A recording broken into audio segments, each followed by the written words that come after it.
Salam sejahtera dari Tuhan Yesus Kristus bagi kita sekalian. Saudara-saudara, kitab Kisah Para Rasul ditulis oleh Lukas yang berprofesi sebagai seorang tabib atau dokter.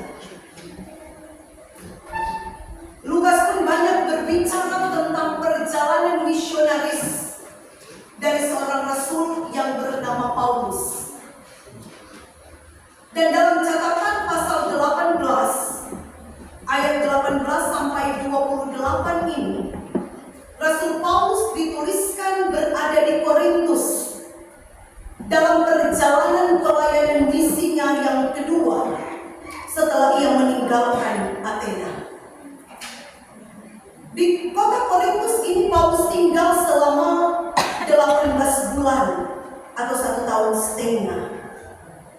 Dan selama berada di Korintus dengan misi mewartakan Injil Kristus, Paulus mampu menunjukkan kesetiaannya walaupun ia diadili dengan tuduhan mengajarkan hal-hal yang bertentangan dengan hukum Taurat. Memang saudara-saudara, awalnya ada kecemasan dan kekhawatiran saat Paulus harus berhadapan dengan massa atau jemaat yang tidak sepaham dengannya. Sampai Paulus berkata, biarlah darahmu tertumpah atas kepalamu sendiri. Aku bersih, aku tidak bersalah. Mulai dari sekarang aku akan pergi kepada bangsa-bangsa lain. Dapat kita baca dalam ayatnya yang ke-6 di pasal 18 kitab Kisah Para Rasul. Dalam hal ini saudara-saudara, mereka sedang berusaha untuk menggiring Paulus berada dalam ruang pengadilan agar dapat dijatuhi hukuman. Namun akhirnya Paulus menjadi kuat, bahkan dia punya keberanian dan semangat yang luar biasa untuk terus bersaksi tentang Injil Kristus. Ketika Paulus mendapat suatu penglihatan sebagaimana itu yang dicatat pada ayat 9 dan 10 di pasal 18 kitab Kisah Para Rasul. Dituliskan pada suatu malam, berfirmanlah Tuhan kepada Paulus dalam suatu penglihatan, jangan takut, teruslah memberitakan firman dan jangan diam, sebab aku menyertai engkau dan tidak ada seorang pun yang akan menjamah dan menganiaya engkau, sebab banyak umatku di kota ini. Demikianlah Bapak Ibu saudara-saudara sekalian, penyertaan dan perlindungan Tuhan dialami oleh Paulus, di mana Galio, gubernur Akhaya, tidak mau dipusingkan dengan urusan perselisihan ataupun perbedaan-perbedaan pendapat, perbedaan paham atas nama hukum Yahudi yang berlaku. Sehingga akhirnya yang terjadi, mereka semua yang berada di ruang pengadilan itu diusir keluar oleh Galio. Nah saudara-saudara, tindakan dari Galio ini semakin memberi ruang untuk Paulus, ruang yang lebar untuk Paulus memberitakan Injil. Dan inilah yang kita sebut sebagai buah dari pekerjaan Tuhan. Sehingga Paulus dengan begitu bersemangat, baik pengajaran yang ia tujukan kepada orang-orang Yahudi, tapi juga kepada orang-orang Yunani. Dan pengajaran dari Paulus ini selalu berorientasi pada Yesus yang adalah Mesias, Anak Allah yang hidup. Paulus berharap dalam pengajaran Injilnya ini akan semakin banyak orang yang mau percaya kepada Kristus, tentu saja melalui Injil yang ia beritakan. Maka bersama dengan Aquila dan Priscilla, pasangan suami istri yang baik, Paulus memperlengkapi mereka dengan Injil di dalam rumah mereka. Supaya apa? Supaya Priscilla dan Aquila bisa ikut serta dengan Paulus dalam pelayanannya di kota Korintus. Dan perlu diketahui saudara-saudara sekalian, Paulus ini tinggal di rumah Priscilla dan Aquila yang bukan kebetulan bekerja sama dengan Paulus, seorang tukang kemah. Nah, selanjutnya Paulus harus meninggalkan Korintus. Priscilla dan juga Aquila turut serta dengannya, karena mereka merasa telah mendapat banyak sekali pengajaran dari Paulus tentang jalan keselamatan. Mereka pun pamitan dan berlayar ke Syria, kemudian singgah di Kenkrea untuk mencukur rambut, karena dituliskan dalam pembacaan kita ini, Paulus telah bernasar. Nah, jemaat yang diberkati Tuhan Yesus, harus diketahui bahwa dalam tradisi Yahudi, nasar atau kaul bisa dilakukan oleh seseorang. Atau dengan kata lain, ada janji. Janji ini ditujukan kepada Tuhan untuk hidup suci. Dan hidup suci itu dalam bentuk tidak minum minuman keras dan tidak melakukan perzinahan. Dengan cara seperti apa? Membiarkan rambut tidak digunting. Lantas, kenapa sampai akhirnya Paulus menggunting rambut? Jawabnya ialah karena Paulus merasa ia sudah melaksanakan nasarnya itu, yakni hidup suci di hadapan Tuhan. Paulus merasa bahwa dia mampu untuk tidak minum minuman keras, tidak dimabukkan oleh anggur manis, dan Paulus mampu menjaga kesucian hidupnya dengan tidak melakukan perzinahan. Tapi dengan mencukur rambutnya juga, Paulus mau menegaskan bahwa dia bersedia menjadi saksi Kristus seumur hidupnya, dengan tidak mengikatkan diri pada tradisi-tradisi Yahudi yang dianggapnya ada, yang sudah tidak relevan lagi dengan ajaran Kristus. Nah, saudara-saudara jemaat Tuhan, perjalanan misi pun terus berlanjut sampai akhirnya mereka tiba di Efesus. Paulus menginjil di kota Efesus ini, namun itu berlangsung tidak lama. Sehingga Paulus pun bermaksud untuk meninggalkan kota ini. Tapi apa yang terjadi? Orang-orang Efesus sampai senangnya dengan kehadiran Paulus serta pelayanan penginjilan Paulus serta Aquila dan Priscilla. Mereka meminta supaya Paulus ini jangan dulu keluar dari Efesus. Mereka berharap Paulus bisa tinggal beberapa hari lagi di Efesus. Tapi Paulus tidak bersedia. Paulus tidak bersedia karena ia bermaksud untuk mengunjungi beberapa tempat, mulai dari Kaisarea, Antioquia, Galatia, dan Frigia. Dengan tujuan apa mengunjungi tempat-tempat ini? Untuk meneguhkan iman dari jemaat yang ada di sana. Nah, penolakan dari Paulus ini pun dia katakan ada di ayat 21 pembacaan kita. Aku akan kembali kepada kamu jika Allah menghendakinya. Dan akhirnya Paulus meninggalkan Efesus. Tapi saudara-saudara, ia menugaskan Aquila dan juga Priscilla untuk melanjutkan pengajarannya tentang Injil Kristus di kota ini. Pasangan suami istri ini pun dengan semangatnya berdasarkan pengajaran Injil tentang Kristus dari Paulus, dengan semangatnya mereka mewartakan atau memberitakan Injil Kristus di kota Efesus. Tapi kemudian Aquila dan Priscilla bertemu dengan Apolos. Nah, Apolos ini adalah seorang Yahudi yang berasal dari Alexandria. Nah, Alexandria dikenal dengan kota ilmu pengetahuan. Jadi bisa dibayangkan betapa pintarnya Apolos ini. Dia berasal dari kota yang disebut kota ilmu pengetahuan. Dituliskan bahwa hadirnya Apolos di Efesus ini dia masih berbicara. Dia mahir dalam pembahasan kitab suci, dan yang utama, dia telah menerima pengajaran tentang jalan Tuhan. Akan tetapi, Apolos ternyata hanya mengetahui tentang baptisan Yohanes. Dia belum mengetahui tentang baptisan Yesus. Dan hal ini diketahui oleh Aquila dan juga Priscilla saat mendengar Apolos berbicara dan mengajar dalam rumah ibadah. Saudara-saudara sekalian, atas alasan ini mendorong Aquila dan juga Priscilla mengajak Apolos untuk datang berkunjung di rumah mereka. Tujuan apa dengan ajak Pak Apolos?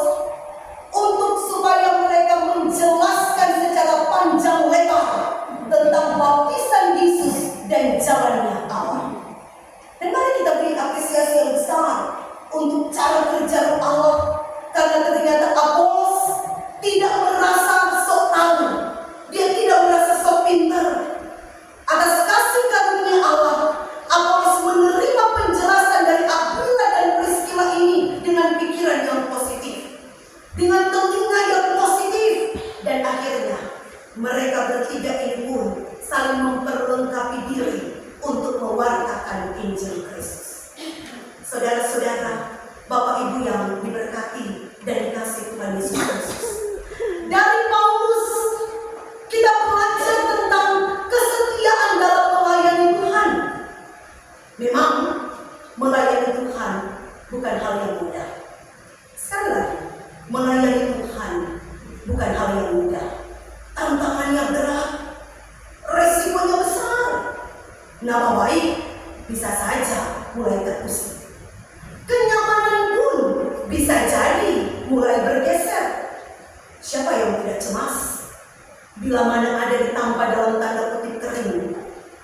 Siapa yang tidak khawatir bila mana celaan dan cemooh yang mengkondisikan terjadinya penolakan bahkan pengusiran? Kalau untuk gereja Masehi Injili di Minahasa, para pendeta ketika ditugaskan di satu jemaat, dia bukan membatang terus sampai mati di jemaat itu. Dia akan berpindah dari satu tampak ke tampak yang lain, dari satu jemaat ke jemaat yang lain, dan akan menemukan banyak sekali perbedaan. Dan ini saudara-saudara bukan hal yang mudah. Sekali lagi, ini bukan hal yang mudah. Di tempat yang satu, Paulus diterima dengan baik, tapi di tempat yang lain, Paulus justru dicela dan juga dicemooh. Paulus dituduhkan hal-hal yang jahat sampai dia digiring ke ruang pengadilan. Namun, apakah tuduhan-tuduhan itu, celaan dan cemooh itu membuat Paulus mundur dan menyerah? Sama sekali tidak, saudara-saudara. Paulus kuat karena Tuhan bilang apa pada dia? Jangan takut, karena tidak ada yang bisa menjamah dan menganiaya engkau. Kata bijak bilang begini, percaya kalau Tuhan ada utus, dia pasti akan mengurus. Paulus alami itu, jemaat sekalian. Pembelaan Tuhan ada padanya. Paulus tidak dipermalukan oleh Tuhan. Itu sebabnya setiap pelayan Tuhan yang setia melayaninya pasti akan dipelihara oleh Tuhan. Tuhan, jangan rasa kita yang tidak mampu. Tapi ternyata sepanjang perjalanan pelayanan ini, begitu, kita dibuat takjub dengan pemeliharaan Tuhan. Boleh juga tekan kita, karena Tuhan mampukan buat kita. Tuhan, mau jadi pena tua, mau jadi piaken, sampai baca kita ke sana kemarin enggak betul. Kontrak mau jadi pena tua dia piaken. Mau kakot baik Tuhan, jangan kita Tuhan, yang lain juga yang pasti berbicara. Ingat, kalau Tuhan pakai kita dalam kelemahan dan kekurangan kita, dia akan berikan kemampuan supaya apa? Supaya orang terkagum-kagum dengan pemeliharaan Tuhan, dan orang akan mengakui, karena Tuhan kita mampu bicara. Maka orang sudah tahu yang pasti bicara, pandai baca cerita. Orang biasa, orang akan bilang, dia kok jago baca cerita, orang tidak akan terpukau dengan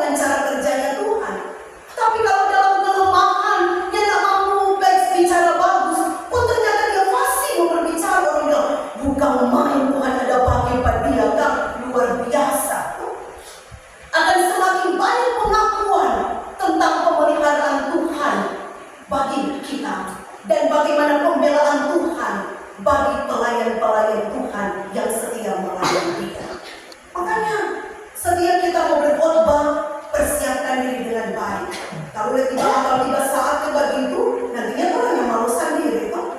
Tapi ketika kita mempersiapkan diri dengan baik, pembelaan Tuhan akan terjadi atas kita. Tuhan tidak akan mempermalukan kita. Percaya dengan penuh kerendahan diri. Tuhan, kalau Tuhan memakai kita untuk melayani, maka segala kelengkapan yang kita butuhkan, anugerahkan itu atas kita.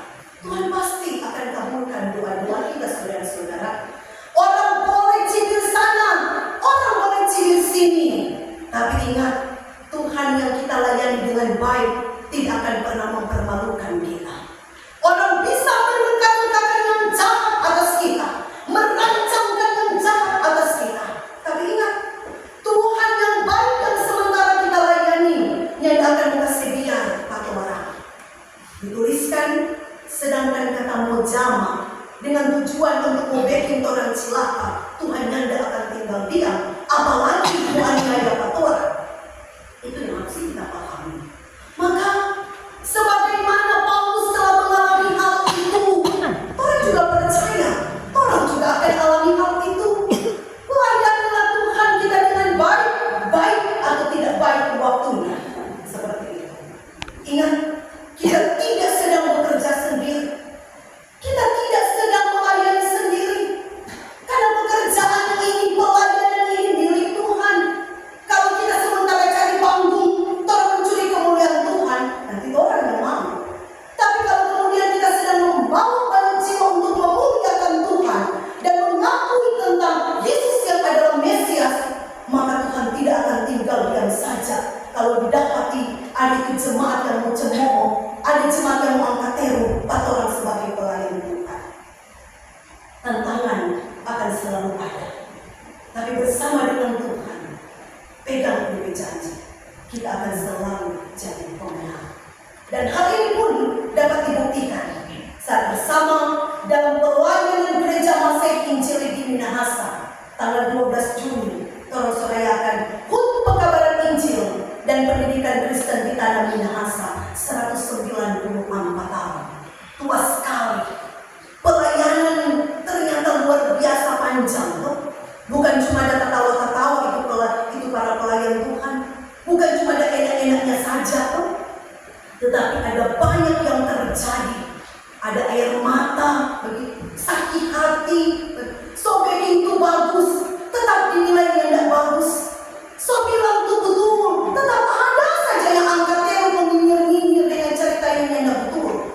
Tapi ibaratnya, kalau kita sedang melayani untuk kemuliaan Tuhan, anjing menggonggong kafilah berlalu. Toh yang kita sedang sampaikan bukan suatu kebohongan. Yang kita wartakan itu bukan suatu kebohongan, tapi yang kita wartakan adalah suatu kebenaran bahwa Kristus yang sudah mati, Dia juga yang sudah bangkit, naik ke surga bukan tanpa tujuan. Tujuan Kristus naik ke surga apa? Pertama, untuk kembali ke tempat asalnya, karena Dia berasal dari sana. Kedua apa? Untuk menyediakan tempat bagi kita. Genaplah firman Tuhan bilang, supaya di mana kata Dia berada, di situ pun orang berada. Dia yang ada di surga kemudian mencurahkan rohnya yang kudus atas kita. Sehingga apa? Sehingga kita punya semangat dan keberanian dengan roh yang menyala-nyala melayani Tuhan. Dan mari kita beri apresiasi yang besar, karena sejak 194 tahun yang lalu Injil terus eksis dalam ruang berpelayanan dengan tugas bersaksi, bersekutu, dan melayani. Bapak Ibu saudara-saudara sekalian, dari Aquila dan Priscilla pun kita belajar untuk jangan menolak kehadiran pelayan Tuhan yang mau datang berdoa dan memperlengkapi kita dengan firman Tuhan. Jangan karena berpikir hal-hal yang sifatnya lahiriah, hal-hal yang sifat jasmania, dikasih orang yang tidak terima itu pelayan Tuhan yang mau datang berdoa di rumah. Rumah Priscilla, rumah Aquila dijadikan sebagai rumah doa. Dorang layani Paulus dengan baik, buka pintu rumah untuk pelayan Tuhan ada di dalamnya. Bukan datang minta makan untuk Paulus di rumah Priscilla dan Aquila, tetapi mau memperlengkapi mereka tentang Injil Kristus, supaya pada akhirnya mereka siap untuk bersaksi tentang mutu penyertaan Tuhan yang tidak terbatas waktu dan ruang. Makanya yang dialami oleh Paulus yang dialami oleh Priscilla dan Aquila, mereka dipenuhi dengan keberkatan Tuhan, diberikan kebaikan hati. Orang yang tidak rasa iri saat melihat itu Apolos bisa berkata-kata dengan kata-kata yang bagus. Orang yang tidak iri hati karena ditaruhkan atas mereka kebaikan hati untuk menyadari Apolos bisa dengan segala kelebihan sebagai berkat Tuhan. Tapi orang pun juga pasti bisa dengan segala kelebihan yang juga adalah anugerah Tuhan. Tiap orang punya kelebihannya masing-masing. Tapi sadar diri, tiap orang juga punya kelemahannya masing-masing. Kemudian dari Apolos kita pun belajar. Biar dia pandai sekali kamu, dia jago bicara, mari boleh sepasang. Jangan sampai makan biji.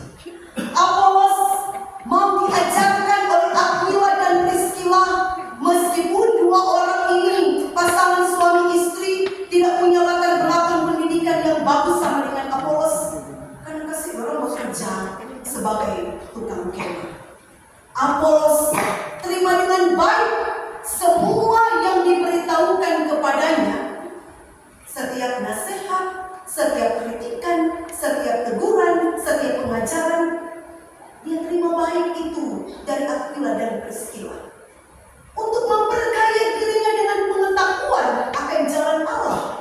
Nah, sikap Apolos ini membuat dia menjadi semakin cerdas, membuat dia semakin pintar, sehingga dituliskan ketika dia bermaksud untuk pergi ke Akaya, justru di sana dia menjadi orang yang sangat berguna bagi orang-orang percaya. Dan intinya apa? Dari firman ini, jangan sombong, jangan mengamuji, jangan sampai orang merasa lebih pandai, orang merasa lebih hebat, merasa lebih jago dari orang lain. Jangan sampai kita dibodohi oleh kepintaran kita sendiri. Banyak di luar sana ada sekolah tinggi-tinggi, tapi mau sekali terima itu masukan, terima itu teguran, terima itu pengajaran dari orang lain. Apalagi kalau itu orang yang mau kasih masukan, orang yang mau kasih ingat, orang yang mau kasih ajar, itu di sekolah yang tinggi. Oh, cemen orang akan nilai. Masa kita mau sampai profesor, mau terima ada sampai lulus di mamarnya Anda. Bisa jadi, dan banyak itu terjadi di luar sana. Di luar sana banyak merasa diri so jadi senior, jadi merasa paling tahu. Pandang enteng orang lain, dia bela stand jam. Hati-hati, Bapak Ibu saudara-saudara sekalian. Kalau didapati ada dari kita di Jemaat Tuni Maranatha Karami ini, di wilayah Mawakom ini, ada yang model seperti ini. Sombong, makan puji, setel jago, setel pandai, sok baik, sok benar, sok suci, sok kudus, padahal di dalam banyak rancangan kejahatan. Yang tidak bagus kalau kalian begitu. Firman Tuhan diberitakan, jangan sampai masuk telinga kanan, keluar telinga kiri. Tapi firman Tuhan diberitahukan, kasih ingat orang. Kalau kemudian ada yang merasa tersinggung, begitu, yang nilai itu bukan bermaksud menyinggung saudara-saudara, tapi mengingatkan, bukan cuma saudara, tapi juga mau kasih ingat kita.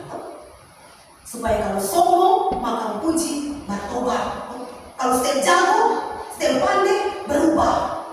Karena pada akhirnya kita akan diberkati oleh Tuhan saat hidup dalam kerendahan. Kalau Apolos telah membuktikan bagaimana kerendahan hati membawa dia pada keberkatan yang luar biasa, disebutkan dia menjadi orang yang sangat berguna bagi orang-orang percaya.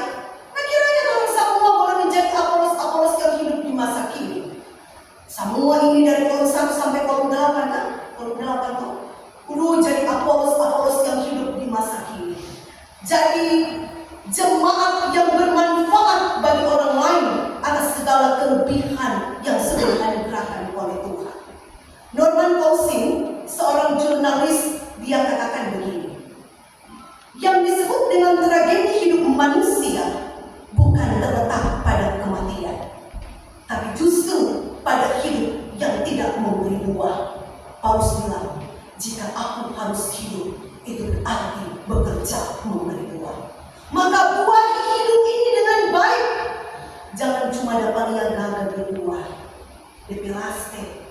tidak bagus di dalam. Jangan jadi, bukan berarti kamu bilang tidak bagus di buah kadondong ya. Cuma ibaratnya licin di kuli, mar di dalam badul sayang. Jangan sampai begitu. Tapi kalau juga berusaha, jangan mau jadi kono sama juga dengan durian. Lu bisa di luar, baru menggagal di hati, baguslah di luar supaya bagus juga di dalam. Segala sesuatu yang kita tampilkan, kiranya itu bisa bermanfaat, bukan cuma buat orang, tapi juga bagi orang lain. Sekali lagi, hidup harus dibuahi dengan baik. Jikalau aku harus hidup, berarti bekerja memberi buah. Ada itu buah, kalau di kompleks apa bukan buah, dia buat semacam dapatnya buah apel. Kalau mau masuk di kompleks Citraland, kan tahu kalau ada di seputaran sini, di kompleks perumahan Citraland itu ada buah yang dapatnya sama dengan apel malam yang hijau-hijau. Jadi satu kali ada pelayanan di sana, begitu, orang semua juga gede. Aduh, bisa sekali kan memang banyak DP buah. Gantung-gantung, bagus memang hijau-hijau gagah. Seperti apa memang sudah DP merah-merah sedikit, begitu. Habis ibadah kita bawa sehidup keluar, kita bilang, sebentar kalau mau pulang, terus mau PT, ini buah biar cuma satu orang satu. Ini tuan rumah bilang, pendeta jangan, dia boleh mau PT Tuhan cuma ada satu orang bukan pendeta. Itu buah cuma mau pelong, karena kalau mau makan racun. Bayangkan kalau orang hidup cuma berperang, beracun, mematikan, bahaya. Jangan sampai itu terjadi pada kita sekalian. Jangan sampai orang jadi racun yang mematikan. Tapi bawa diri ini untuk bisa menjadi berkat. Dapat lihat gagal di luar, mesti kata seimbang, gagal ini di dalam. Berdampaklah bagi sesama dan jadilah orang yang sangat